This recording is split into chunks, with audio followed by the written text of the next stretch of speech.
Hej alle sammen og velkommen tilbage til vores 15. lektion, som handler om verbet lære. So, I'm going to try something different today. I'm going to speak in primarily English, and the reason for that is it takes a lot of time for me to subtitle everything in English and Danish if I give the whole lecture in Danish. So I'm just going to speak in English mostly, and then give you subtitles for when I speak Danish. So hopefully that's okay. Let me know in the comments if it's terrible or if you want to try something different. Also, no music in this I keep wanting to say lection in this video because I was told that the music is not helping. So, I want to pick topics in videos that you can use in a whole bunch of situations where you can learn one word and then apply it, across the board in a lot of different conversations. That's why I picked today's word, which is a verb, and it is lære, okay? This verb, lære, means let, basically, in English. Although in Danish you'll find that there are about 6 different definitions in the dictionary.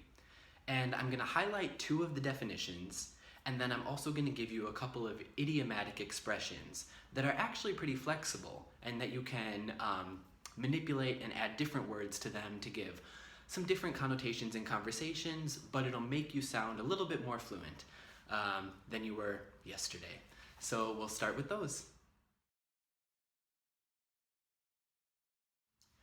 Okay, first definition of lære is to give permission for something, or to cause something to happen, or to allow something to happen. Very similar to how we use it in English. So you let somebody do something, you let something happen. We often use that expression in English. You can also do it in Danish. And an example sentence here is Jeg lod min datter køre min bil. So here we have jeg lod. Lod is the past tense of lære. And you'll notice that when you use lære in this type of sentence, lære is the verb that you conjugate. So jeg lod. I let it happen in the past. So this is the verb that we conjugate. But whether or not you're talking about the past, you could be talking about the future. You could be using the pluperfect, or you could be using the future perfect tense. It doesn't matter. Lære is the only verb in this construction that you conjugate. What you let happen in this sentence, for example, it is drive, køre. Køre stays in the infinitive, and that is the form of the verb that you'll find in the dictionary. So jeg lod min datter køre min bil. I allowed or let my daughter drive my car. Jeg lod min datter køre min bil. And you can use that in the present tense, for example. Jeg lader min datter køre min bil. I allow, in the present tense, or I am allowing my daughter to drive my car.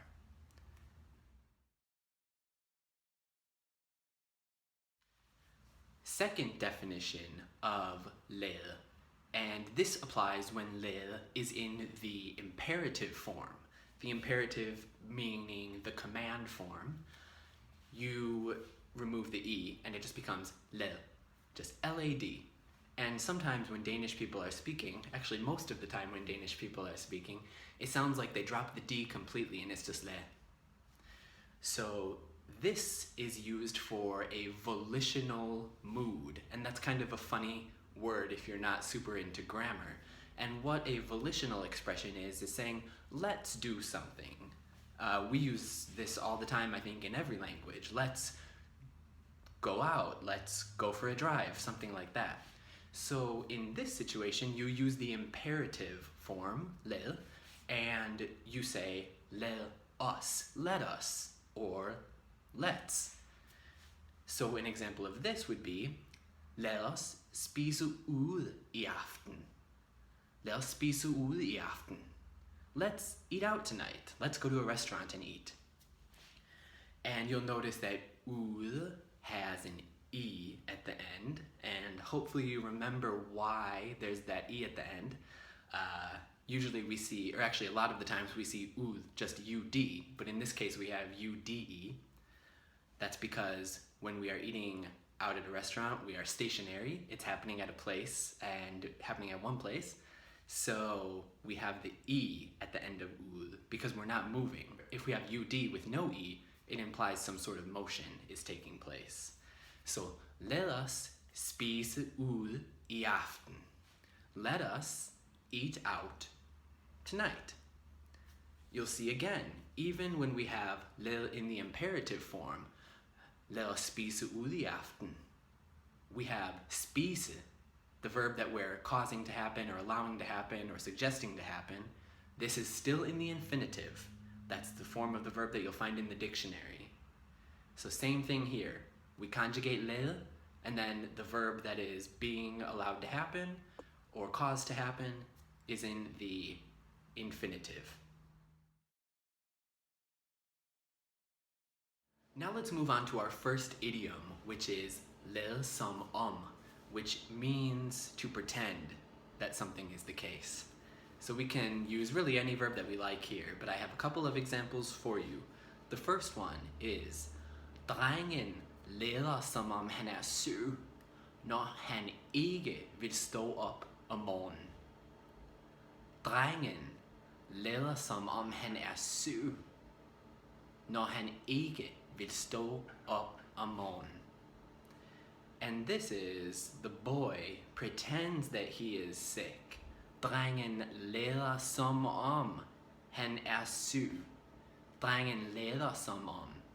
The boy pretends. Han syg. He is sick. Når han ikke vil stå op om morgenen. When he doesn't want to get up in the morning. See what we're doing here? Lader som om, pretends. What he is pretending. Pretty simple construction here. I have one more example for you so you can try to use it yourself afterwards. How about jeg ville ikke tale med hende, så lod jeg som om jeg havde meget travlt. Jeg ville ikke tale med hende, så lod jeg som om jeg havde meget travlt. Okay? First part. Jeg ville ikke tale med hende. I didn't want to speak to her. Jeg ville ikke tale med hende. Så lod jeg som om jeg havde meget travlt. Lod jeg som om jeg havde meget travlt. So I pretended that I was very busy. I didn't want to speak with her, so I pretended I was very busy. Okay?